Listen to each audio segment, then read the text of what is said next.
As chance would have it, an interview. Written by Tim Brooks, produced by Matt Robinson. Mornington, Carrington. Have you travelled far? Well, I went to Java in the 50s, when it was still safe to do so. No. Today, I mean, by way of pleasantries. Much obliged. I just strolled over from Southwark. It's lovely by the river this time of year. I love watching the doves gather by the shore, wading through the blossom.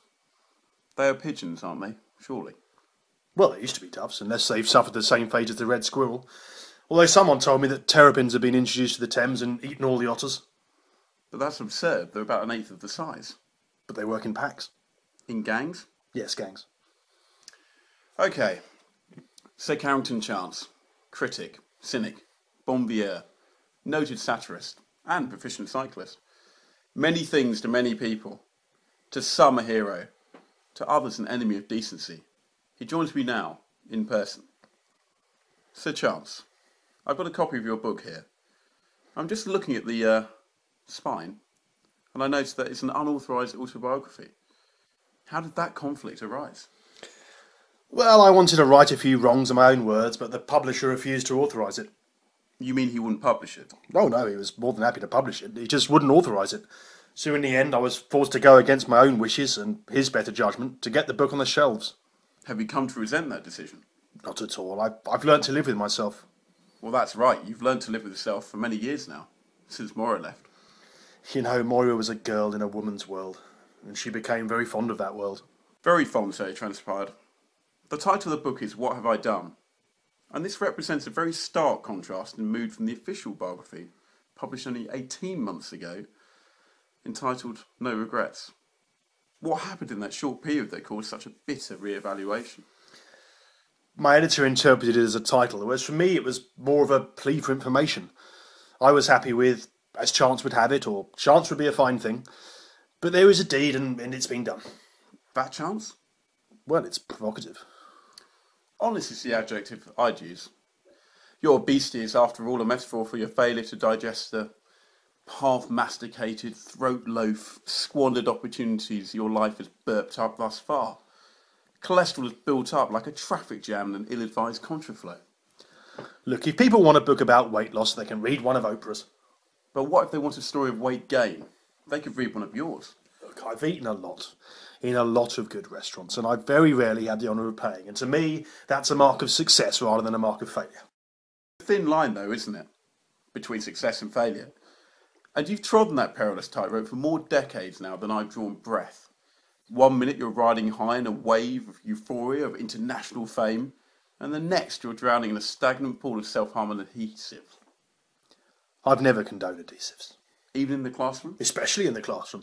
That's where bad habits can establish themselves. And what if they're used solely for affixing objects?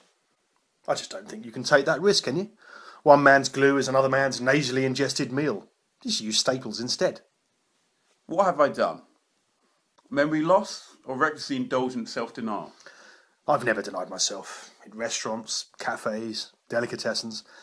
You know, life's too short to look after your health. Memory loss? Well, I can recall some things very clearly, like waking up as a child on a neighbour's porch. But others, like my PIN number, I've completely forgotten. I once forgot to present Judi Dench with a BAFTA, but in the end it turned out she wasn't nominated, so there's no hard feelings between us. We still write at Christmas and occasionally meet up for a swim. I don't have any misgivings about No Regrets, other than the fact I've never met the author. You never met your official biographer? Well, he was busy researching the book, and when I rang he was always on the answer phone. I was in the country sawing logs, he was in town eating lunches. It just didn't suit either of us. I think Rolf Harris may have given him a few quotes. And yet, despite never making your acquaintance, he makes some quite outlandish claims in No Regrets. But in numerous public appearances, you not once attempt to refute them. What do you mean by public appearance? I mean, is walking my dogs on the moors public, or buying lozenges from a chemist? Well, no, but opening shopping malls is. Well, it depends if anyone attends. Standing there waiting to cut the ribbon is as lonely as I've ever felt. But what of the claims? Libelous? Numerous, certainly, but not libelous. You have to be pretty certain if you claim something's libelous. And some would say you have to be pretty certain if you claim someone didn't walk until the age of 27. I preferred the bus. I could walk, but I chose not to. It's like Rod Stewart, he can sing, but he chooses to smoke instead, and then sing. What's the significance of the 27th year? Why then? It was when they banned wheelchairs on the upper deck. And 27 was also the year you came into your fortune. That's right. But you know, it's been a millstone. To make financial profit from the tragic death of a grandparent must have been difficult. Do you know, the most difficult thing was to convince the Swiss to open the account and transfer the funds before death duty raised its ugly head. Okay, let's go back to that time. You're 27 years of age, you've been given £27 million. Happy or anxious? Anxious. Anxious to spend it. I thought about giving it some to Lenny Henry, but then I thought again. Lenny at the time being a prospective brother-in-law. He began courting Phyllis that summer. You know, she'd had a tough year, and when he turned up, we all felt terrible for her. Was his colour an issue?